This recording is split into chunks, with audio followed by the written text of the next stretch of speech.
Alô você, aluno de terceiro ano, que está se preparando para fazer mais uma prova nesse domingo. Final de semana agora, última etapa do NB, Programa de Avaliação Seriada. O meu nome é Átila, sou professor de História do curso Exatas e hoje eu tenho algumas dicas interessantes para você sobre dois momentos da história brasileira. Era Vargas e o populismo. O primeiro ponto que eu gostaria de chamar a sua atenção é para o momento em que se estende a Era Vargas. Ela vai de 1930 até o ano de 1945. São 15 anos de governo realizado aí pelo presidente Getúlio Vargas, que chega ao poder através de um golpe.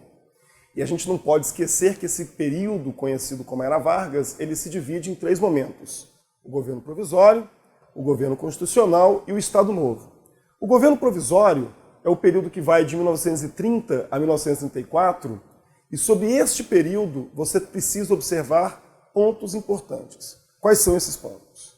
As razões que levaram à Revolução Constitucionalista de 1932, promovido pelas oligarquias paulistas, e a elaboração de uma nova Constituição para o Brasil, a Constituição de 1934, que acaba trazendo mudanças relativas ao voto, permite-se, por exemplo, que as mulheres tenham direito à participação política finalmente no nosso Brasil, e também a conquista de algumas leis trabalhistas, fruto de uma série de lutas sociais que já vinham sendo marcadas durante a própria década de 20, que antecede a ascensão do Vargas.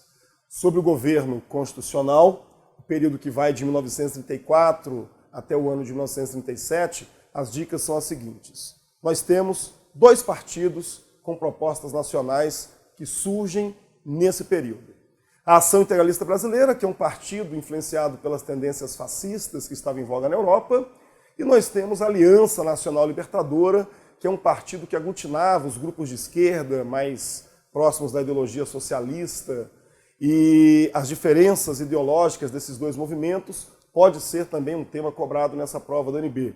Outro ponto sobre o governo constitucional é observar a tentativa de golpe promovida pelos comunistas em 1935, conhecido como a Intentona Comunista, que acabou fazendo com que o Vargas decretasse estado de sítio e suprimisse algumas garantias civis do cidadão brasileiro. Vejam vocês, o governo é constitucional, mas, embora tenha esse nome, uma série de garantias do cidadão são suprimidas nesse período.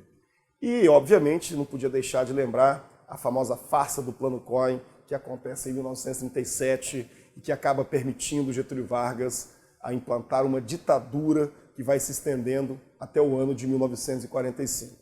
E essa ditadura é o que nós chamamos de Estado Novo. O Estado Novo é o período mais cobrado em provas vestibulares, não só do UNB, mas do Brasil inteiro. Então, se você tiver que dar uma atenção sobre algum tópico mais específico, não se esqueça de estudar sobre o Estado Novo. O Estado Novo, ele é marcado por uma série de medidas autoritárias, a elaboração de uma Constituição que substitui a Constituição de 1934, a famosa polaca, outorgada em 1937. E é um período marcado por vários mecanismos de repressão, como o DIP, o DASP, os trabalhadores, os sindicatos eram controlados também pelo Estado, assim chamados de sindicatos pelegos. Foi estabelecida uma polícia política, cerceadora também das nossas liberdades individuais. Então, é um momento muito repressor. Porém, apesar dessa grande repressão, esse é o período em que o Brasil mais se desenvolve economicamente até então. O Brasil vai ter um grande crescimento industrial em função da forte intervenção estatal que o governo do Vargas promove por meio da criação de uma série de empresas estatais. Isso também pode ser tema cobrado, hein? Outro ponto fundamental é a nossa participação na Segunda Guerra Mundial. O Brasil, ele participa lutando ao lado dos aliados, o que gera uma grande contradição, porque internamente nós vivíamos uma ditadura e, ao mesmo tempo, nós combatíamos na Segunda Guerra Mundial governos ditatoriais. E os grupos de oposição ao governo do Vargas se aproveitam disso para pressioná-lo a promover uma abertura política. E ele acaba renunciando ao poder em 1945. Após sua renúncia, nós temos a tentativa de se implantar um governo democrático no Brasil, a Terceira República, conhecida também como populismo, ela vai se estender até o ano de 1964, até o golpe militar de 1964. Nesse período, nós temos 5 governos mais importantes. Quais são esses 5 governos mais importantes? O governo do Dutra, que coincide com o início da Guerra Fria. O segundo governo do Getúlio Vargas, vejam vocês, o Vargas ficou 15 anos no poder sem ter sido eleito pelo voto direto, sem ter sido escolhido pelo povo. Mas apesar de ficar 15 anos no poder e governando durante a maior parte desse período de forma autoritária, mesmo assim ele consegue voltar carregado pelos braços do povo. Ele vai governar o Brasil pela segunda vez. No momento de Guerra Fria, onde as suas políticas nacionalistas elas são interrompidas, uma série de fatores acabam levando, portanto, ao seu suicídio. Nós temos um momento aí, depois desse suicídio, de uma transição, de uma grande anarquia política, até que Juscelino Kubitschek assume o poder, seguido de Jânio Quadros e João Goulart. Então, atenção, nós temos 5 governos mais importantes que marcam esse período da República Populista. Sobre esses governos, o que você não pode esquecer? Vai a dica aí, governo Dutra, não se esqueça, características da Constituição de 1946 e o Plano SALT, os investimentos que o Estado promove, né?